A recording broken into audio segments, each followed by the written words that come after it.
সেউজীয়াবোৰ মোৰ বৰ প্ৰিয়, হয়তো আপোনালোকৰো প্ৰিয়।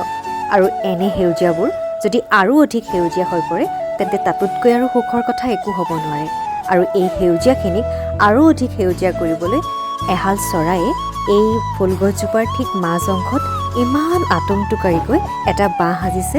চাওকচোন আপোনালোকে, হয়তো আপোনালোকৰো ভাল লাগি যাব এই বাঁহটো দেখি। আৰু এই বাঁহটো কি চৰাইৰনো হ'ব পাৰে আপোনালোকে কমেণ্ট কৰি জনাব দেই।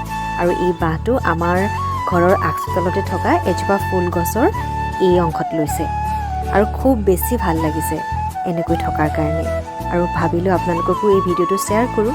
আৰু শেষত আকৌ কৈছোঁ, কমেণ্ট কৰি জনাব এই বাঁহটোনো কি চৰাইৰ বাঁহ হ'ব পাৰে। আৰু এয়া ৰাতিৰ কিছু দৃশ্যাংশ।